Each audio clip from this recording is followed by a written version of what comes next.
I've seen the same story play out over and over in warehouses and small workshops. You grab the cheapest pallet jack you can find, think you've saved a few bucks, and then a week later the wheels start squeaking, the handle gives out, and you're left wrestling a half-loaded pallet that refuses to move. That regret is what makes me pause before I click add to cart on any material handling tool. Link is in the description if you want to check the product details on Amazon. In this video I'm going to break down whether the Wesco 272667 pallet truck feels like a smarter buy or just another budget gamble. First off, the biggest hesitation people have with a pallet truck is whether it can survive the daily grind. You're not just moving a single box, you're often shuffling full-size pallets, turning corners in tight aisles, and sometimes even negotiating small ramps.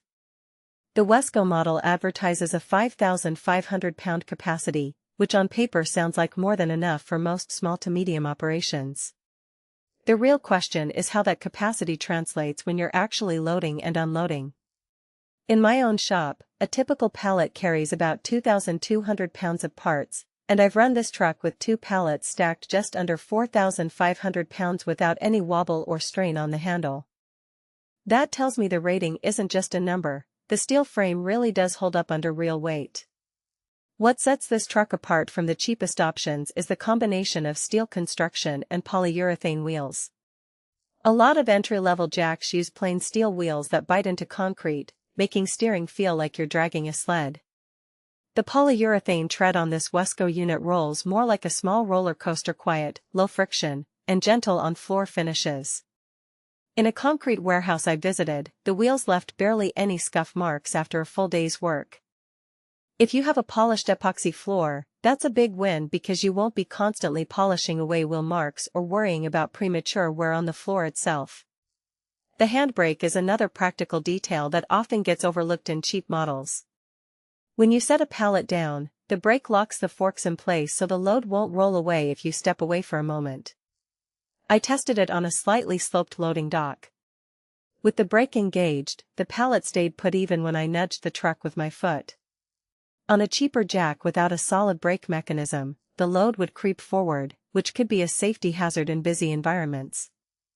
Now, who should actually consider buying this Wesco truck? If you run a small distribution center, a repair shop, or even a DIY hobby space where you handle pallets a few times a day, the 48-inch fork length fits the standard Euro pallet dimensions perfectly, letting you lift the pallet without overreaching. The load range of 2.9 to 7.25 inches covers the typical pallet height you'll encounter, from a flat sheet of plywood to a fully stacked box pallet. The price point sits in the middle of the market, meaning you're not splurging on an industrial-grade model you'll never fully utilize, but you're also not buying a flimsy plastic frame that will crack after a month.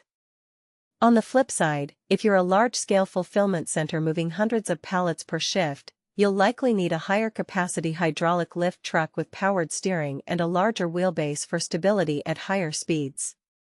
The Wesco's manual lift lever is fine for occasional lifts, but it can become tiring if you're constantly raising and lowering pallets in a high-tempo environment.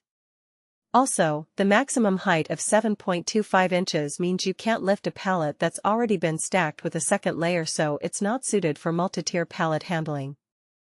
A practical weakness that shows up after a few weeks of use is the steering feel on uneven surfaces.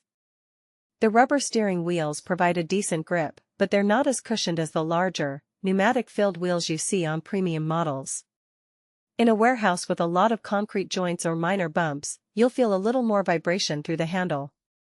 It's not a deal-breaker, but it's something to keep in mind if your floor isn't perfectly smooth. Another point that often surprises first-time buyers is the height adjustment range. The service range of 2.9 to 7.25 inches means you can't lift a pallet high enough to slide it onto a raised loading dock without a little extra help like a small step or a ramp. I've found that placing a thin wooden board under the forks adds just enough lift to get over a low dock, but it does add an extra step to the workflow. If your operation relies on frequent dock transfers, you might want to look at a truck with a higher lift range. Maintenance on this model is straightforward. The steel frame is powder-coated, which resists rust even in damp warehouse conditions.